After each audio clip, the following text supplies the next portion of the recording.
Hi guys.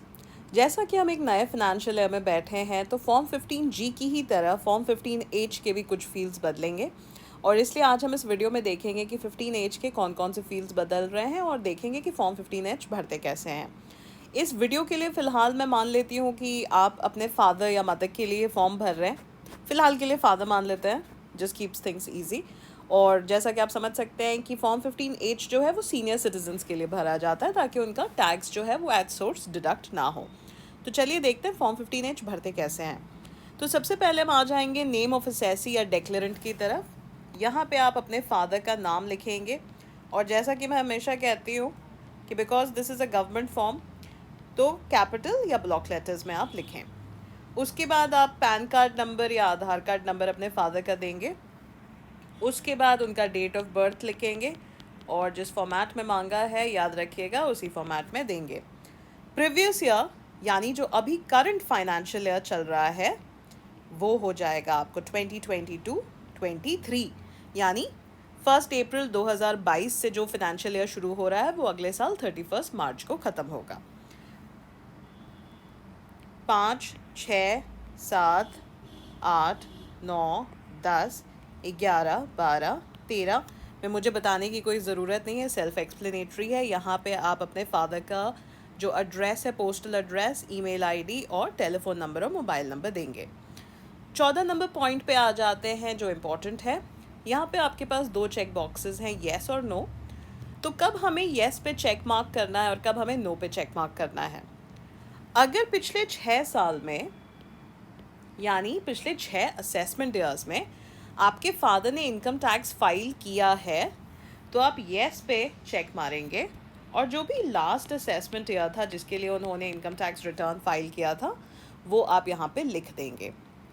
अगर पिछले 6 साल में तो मान लो आपके फादर जो हैं काफ़ी सालों से रिटायर्ड हैं और कोई टैक्सेबल इनकम नहीं है और उन्होंने इनकम टैक्स रिटर्न फाइल नहीं किया है पिछले 6 साल के असेसमेंट ईयर में तो आप नो पे चेक मारेंगे और बी पोर्शन ब्लैंक छोड़ देंगे, वहाँ कुछ नहीं लिखेंगे। अब हम आ जाते हैं 15 नंबर पॉइंट पे जो है estimated income for which this declaration is made. तो मान लो ये आपके फादर का फिक्स डिपॉजिट है या रेकरिंग डिपॉजिट है या कुछ भी। तो यहाँ पे जो इंटरेस्ट है टोटल उसका अमाउंट हम यहाँ भर देंगे जिस पे हम चाहते हैं कि TDS डिडक्ट ना हो। अब हम आ जाते हैं 16 नंबर पॉइंट पे और मुझे पता है कि 16 नंबर पॉइंट काफ़ी लोगों को कंफ्यूजिंग लगता है कि इसमें हम क्या भरेंगे। तो ये बेसिकली आपको एस्टिमेटेड टोटल इनकम है। देखो एस्टिमेटेड शब्द पे ध्यान देना, एस्टिमेटेड का मतलब होता है अंदाज़न, ठीक है, अंदाज़ा लगा रहे हैं। तो यहाँ पे आप अंदाज़ा लगा रहे हैं कि 1 अप्रैल 2022 यानी ये फाइनेंशियल ईयर जो अभी शुरू हुआ है इस फाइनेंशियल ईयर से लेकर के 31 मार्च 2023 यानी अगले साल 31 मार्च तक आपके फादर की आमदनी क्या होगी। तो इस फाइनेंशियल ईयर में आपके पिताजी कितने पैसे कमाने वाले हैं, ठीक है।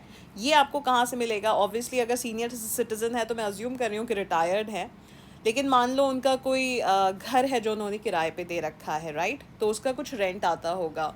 काफ़ी सारे FDs हैं उसके कुछ इंटरेस्ट आते हैं। मान लो कुछ शेयर्स हों उसका डिविडेंड आता हो, ठीक है, या उन्होंने कोई किताब लिख रखी है उसकी रॉयल्टी आती हो, कोई कंसल्टेंसी प्रोजेक्ट किया हो उसके पैसे आए हों। सो बेसिकली आपके फादर को जो भी आमदनी हो रही है इस साल इस फाइनेंशियल ईयर में, मेरा मतलब वो आपको अमाउंट यहाँ पे लिख देना है। और याद रखिएगा कि इसमें हम कॉलम नंबर 15 जो है उसको भी ऐड करेंगे, ठीक है, क्योंकि ये भी पैसे आपके पिताजी की आमदनी में जुड़ रहे हैं। तो वो आप अमाउंट जो है वो यहाँ पे आप लिख लेंगे।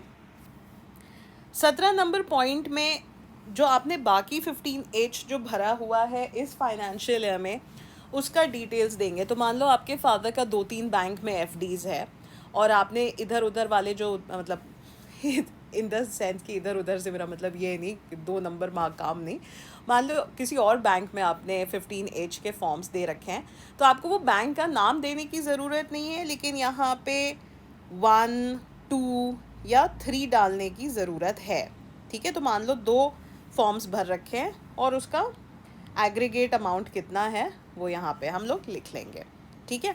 मान लो कुछ नहीं भरा हुआ है तो यहाँ पे total number of forms field में 0 कर लो, NA कर लो, या यहाँ पे भी NA लिख लो, कोई फ़र्क नहीं पड़ता, ठीक है।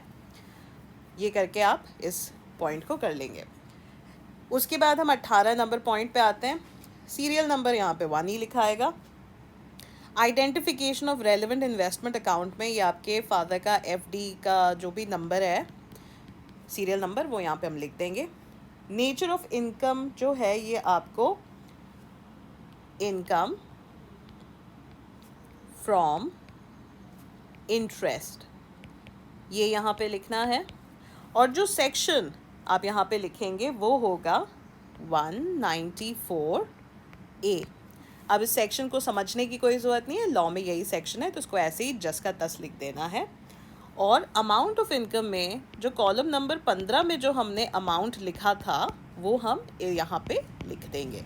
तो जो भी आपने यहाँ पे लिखा है वो आपको यहाँ पे भी आ जाएगा।